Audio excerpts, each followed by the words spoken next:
Now, before I dive into each of these apps, right, I want to talk a bit more about my budgeting technique. I use the 50-30-20 budget rule. Because number one, it's very simple. Number two, it removes guilt. It allows you to live in the moment because 30% of your salary is allocated to your wants. And number three, you can also save during the start of the month. Now, I should elaborate more about this 20% savings over here because there is a priority. Your priority should always be paying off high interest debts first, specifically your credit card debt as well as your personal loans. Then only you move towards saving for your emergency funds. You try to save up at least 6 months worth of your expenses. Then only you move on over towards investing for your retirement. So salary comes in. My main salary account is in Maybank. There's no particular rule to this. As long as your bank doesn't restrict you from transferring funds out, it's entirely fine. And 80% of my pay goes towards these three digital banks. Specifically AEON Bank, GX Bank, and Rise. And my main spending account is with AEON Bank. This one goes without saying. It's the digital bank. It's paying you the highest right now. 3.88% per annum. The payout frequency is monthly. Plus, you get a 1.5% cashback on almost all of your spending, except for non-Sharia compliant merchants. Then GX Bank, I mainly use it as sort of like a backup account. I funnel about 10 to 20% of my salary there every month, just in case AEON Bank goes under maintenance. At least I can spend using GX Bank and get a 1% cashback. Then Rise, I mainly use it to store my emergency funds. Because number one, it is the second highest paying cash app, 3.8%. And number two, it's sort of like a psychological thing over here. I won't see my funds inside AEON Bank and GX Bank, then I won't be that inclined to spend my funds. And I'm going to say something that will slightly contradict what I covered just now, which is don't let these small profits distract you. Only do it if you enjoy it and have the time. Otherwise, your main priority should be focusing on how to increase your income. So what I mean is that if you find it a hassle to move your funds from GX Bank to AEON Bank every month in order to earn an additional 0.88%, right? Then don't do it. Okay? Sure, these small profits will add up. Sure, they will make difference for your retirement, so on and so forth, and your financial well-being. But the bigger fish to fry over here is to increase your income. So that's why I say during the start of the month, only do this 80% if you really have the time. Otherwise, don't bother. Now, the remaining 20%, this one should be your second priority. First priority, increasing your income. Second priority, investing for your future. Okay, and my investments are split between these 5 platforms over here, specifically Touch and Go Invest, Versa, MyASMB, Rakuten, as well as Luno. Now, Touch and Go Invest, if you open the Touch and Go app, you just select Go Invest, you'll be able to see 16 different types of unit trust funds, each with their respective risks. Okay, so you can have exposure even to the US market, the Japan market. For instance, Principal Global Titans Fund over here has its top holdings in Apple, Microsoft, Amazon, Nestle, and more. So if you're an investor that is not really familiar with stock picking, you might as well buy a fund that has a broad exposure in the target market that you want. Bear in mind that there is a 1.5% sales charge for aggressive funds. Now there's also Versa, right? So Versa is another cash app that gives you exposure to overseas assets. They have these two well-known funds, specifically Versa Global I and Versa SGD. So Global I is Sharia compliant, gives you exposure mainly in the US market, Microsoft, Google, Nvidia. Then there's also Taiwan semiconductor manufacturing, Amazon, so on and so forth. And Versa SGD, this one is a bit of a unique one, gives you exposure to Singapore denominated assets, specifically Singaporean banks, DBS Group, OCBC, UOB, so on and so forth. And the interesting thing about Versa is that it has zero upfront fees, unlike Touch and Go, which charges you up to 1.5% upon investing. And the third one is MyASMB. This one is the classic that everybody knows, ASB and ASM. So investing through the app is very simple, very user friendly. You can get started almost immediately. The only downside that I see is for non-boomies, yeah, you still have to go and fight for units lah. Unfortunately, ASM is a limited quota which we'll have to fight for every month lah. But if you are Bumiputra, there is a set quota for you. I think it's 300,000 ringgit, and then you can get started to invest in ASB almost immediately. And then there is also this auto labo feature, which unfortunately is only available for Bumiputras. So the next one is Rakuten Trade.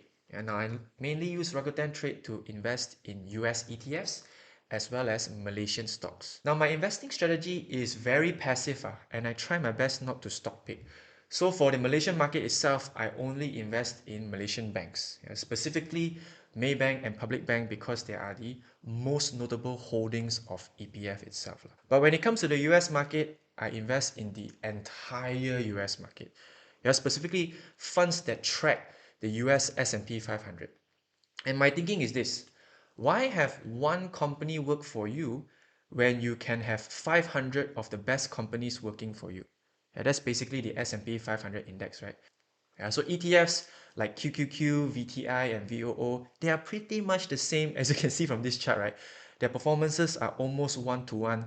So it wouldn't make sense for you to buy QQQ and VTI within the same portfolio, because at the end of the day, their returns are pretty similar. Okay. Now you can invest in these ETFs just like how you invest in a regular stock.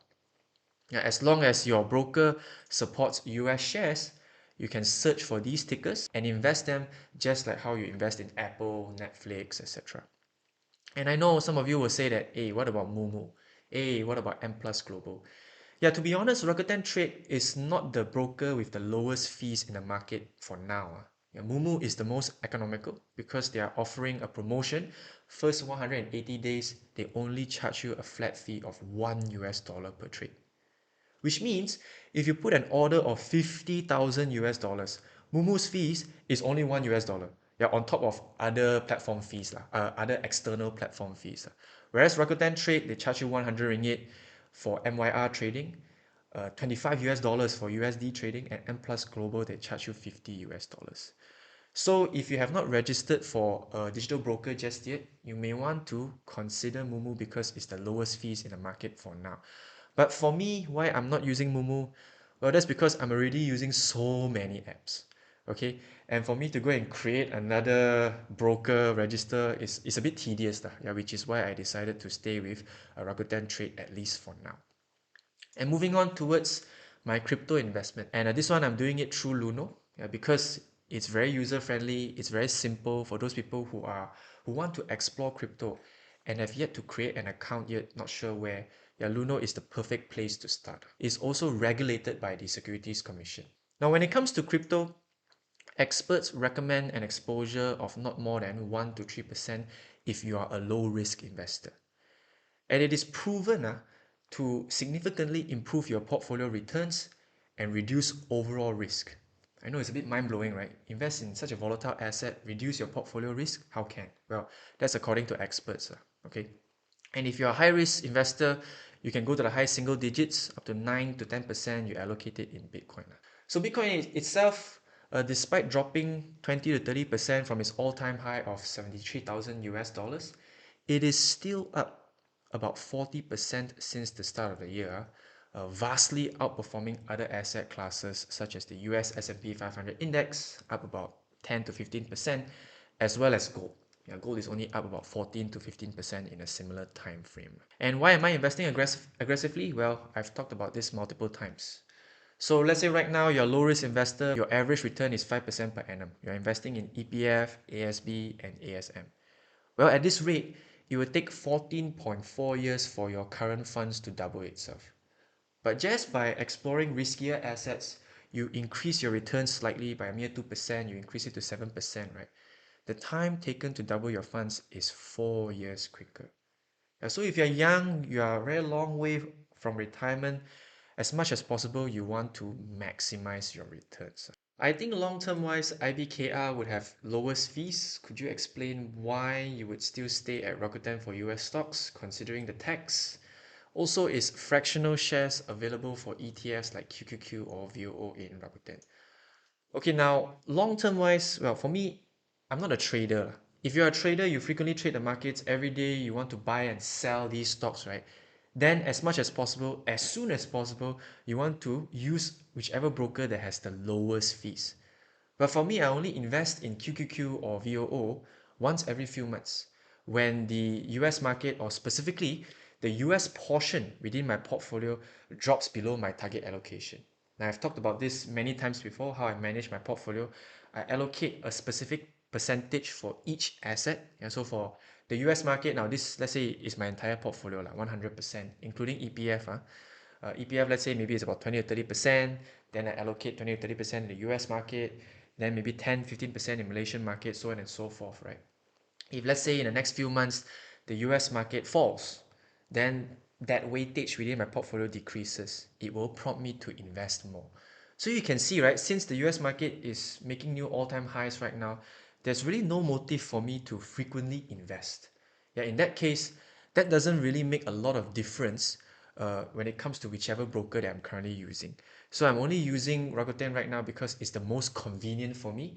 And like I said just now, I wouldn't want to go through the hassle of registering for another broker.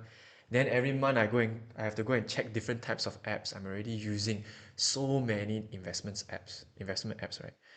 Now, as for fractional shares, yes. So Rakuten supports fractional shares not only for your regular stocks such as Apple, Netflix, Nvidia, Google, they also support fractional shares for ETFs. What's your thought on RHB multi-currency account versus Wise versus AEON Bank credit card for traveling overseas? Thanks.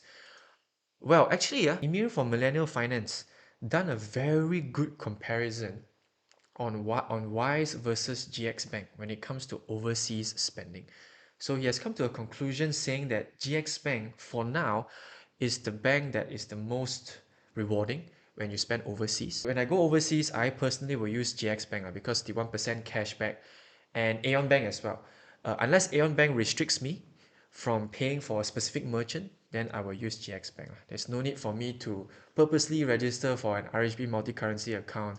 Like what I said, I'm mainly looking for convenience as I'm already using so many investment apps, right? Shout out to all our gatherer members: Andrew, Wendy, Edward, Alex, Sissy, Is, Urshad, Caveman, Kelvin, Tommy, Jin Kang, Adrian, JS, Wenyan, Dean, Duhan, Sufi, Faris, Alan, Jackson, Rizan, Hudson, G, Jeffrey, Lawrence, Lukman, Will, Jack, YC, Arif, Hazik, Jinden, Adam, Adrian, and Ashley, as well as all of our learner members. Thank you so much for joining.